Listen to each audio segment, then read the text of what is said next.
여호와의 날이 이르리라. 그날에 내 재물이 약탈되어 내 가운데에서 나누이리라. 내가 이방 나라들을 모아 예루살렘과 싸우게 하리니 성읍이 함락되며 가옥이 약탈되며 부녀가 욕을 당하며 성읍 백성이 절반이나 사로잡혀 가려니와 남은 백성은 성읍에서 끊어지지 아니하리라.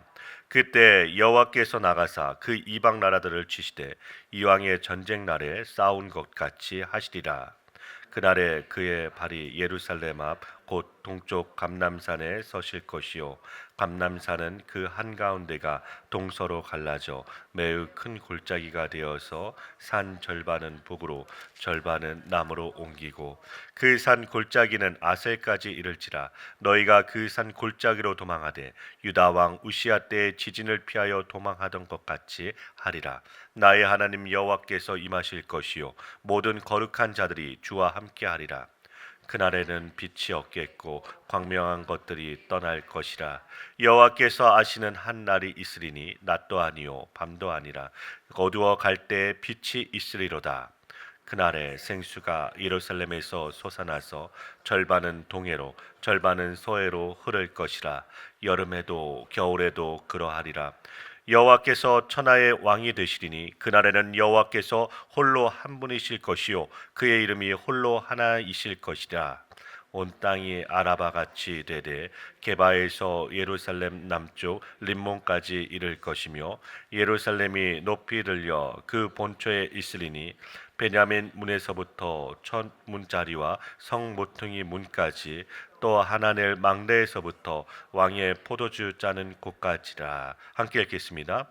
사람이 그 가운데에 살며 다시는 저주가 있지 아니하리니 예루살렘이 평안히 서리로다. 아멘. 우리 하나님 여호와 하나님만이 온 땅 위에 홀로 하나님 되십니다. 이것은 우리가 유일하게 섬겨야 할 분이 주님이라는 뜻입니다. 우리는 이 세상의 모든 영광과 이 땅에서 살아가는 권세는 언젠가 끝이 남을 알고 있습니다. 그러하기에 오늘도 우리는 이 세상에 소망을 두지 아니하고 하늘나라 하나님 천국에 소망을 두는 하나님의 자녀인 것입니다. 오늘 말씀 1절부터 3절 말씀입니다. 여호와의 날이 선포되었습니다. 여기서 한 가지 주목할 것은 다른 나라들을 하나님이 모으셨다는 말씀입니다. 이것은 열방이 하나님의 권세 아래에 있다는 뜻입니다. 그리고 여호와를 대적하는 열방을 하나님이 심판하실 때가 왔다는 의미이기도 합니다. 최후의 큰 전쟁이므로 이스라엘 백성도 피해를 입습니다. 하지만 여호와께서 일어나 이방을 물리치실 것입니다. 성도에게도 분명 어려운 일이 닥쳐옵니다. 그러므로 우리는 항상 주님을 의지하며 깨어 있어야 되는 것입니다. 그렇지 않으면 하나님의 구원 약속을 기억하지 못하고 하나님을 원망하게 될 것입니다. 최후 승리가 있음을 기억하시길 바랍니다. 모든 만물은 여호와 하나님의 권세 앞에 무릎 꿇을 수밖에 없습니다. 여호와의 날이 이른다는 선언은 최후의 심판이 있을 것임을 우리에게 보여주고 있습니다.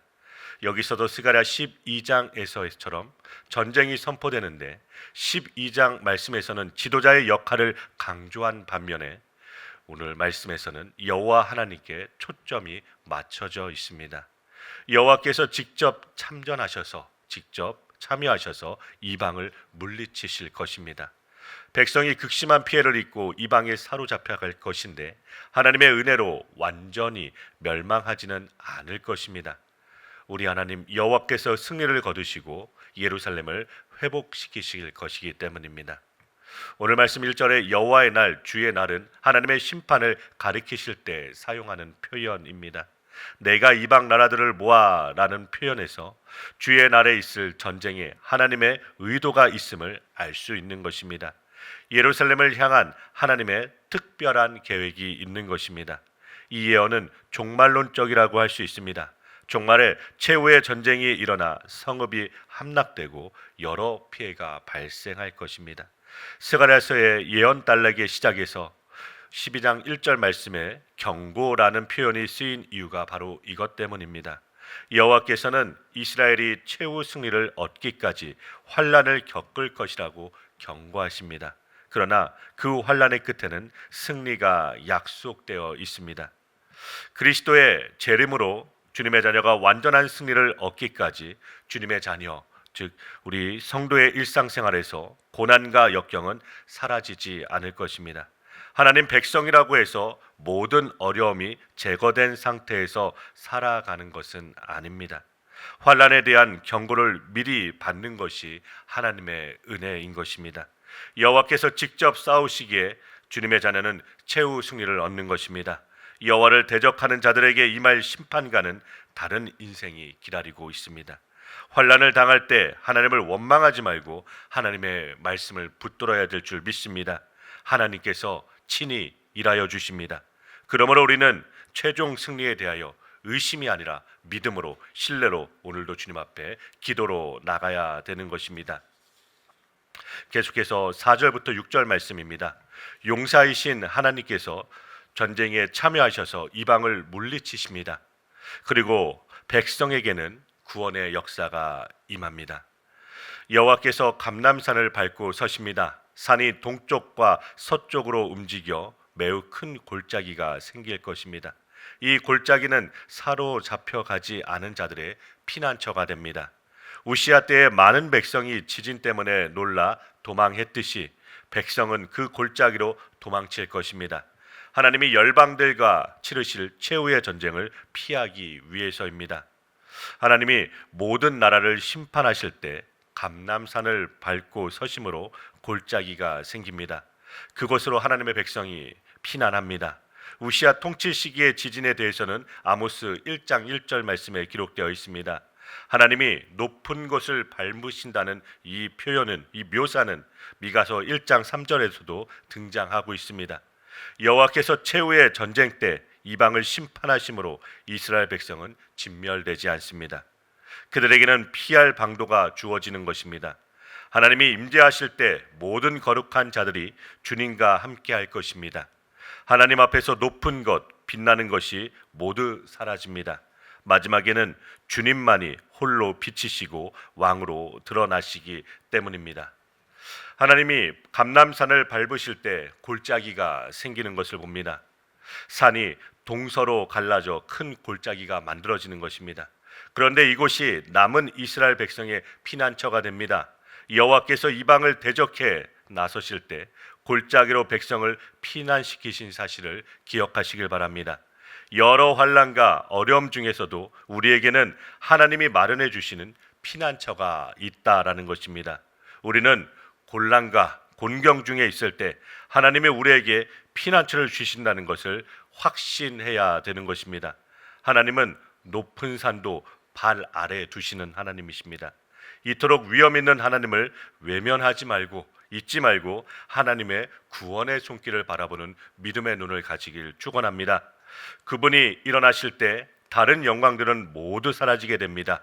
오직 주님 한 분만이 빛이 되시는 것입니다. 큰 환난과 어려움이 닥쳐도 주님을 따르는 백성에게는 반드시 하나님께서 피할 길을 주심을 믿습니다. 아무리 높고 영광스러운 것이라도 여호와 날에는 완전히 사라지는 것입니다.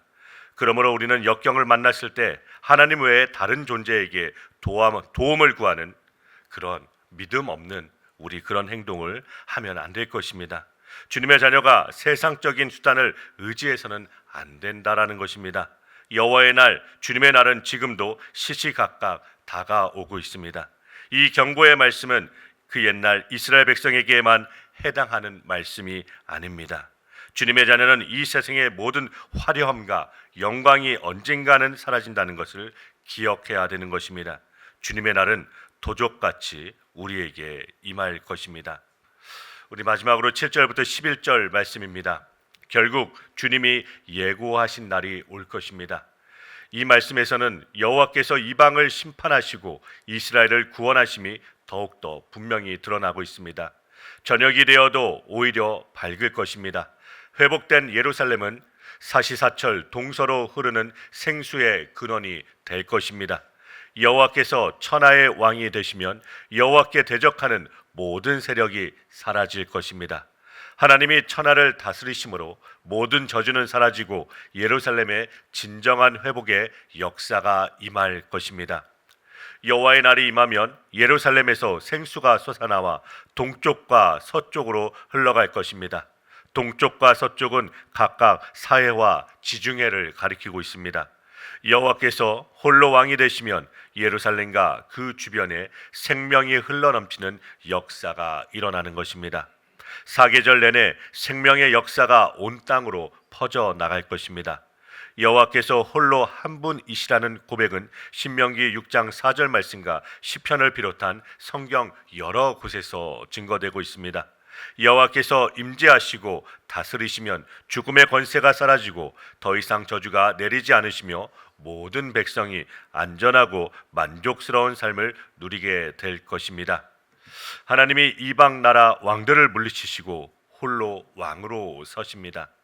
이로써 예루살렘에는 더 이상 저주가 임하지 않고 평안이 깃든 것입니다. 우리는 살아가면서 하나님의 역사를 잘 깨닫지 못하고 욕심껏 너무 많은 것들을 주인으로 섬길 때가 있습니다.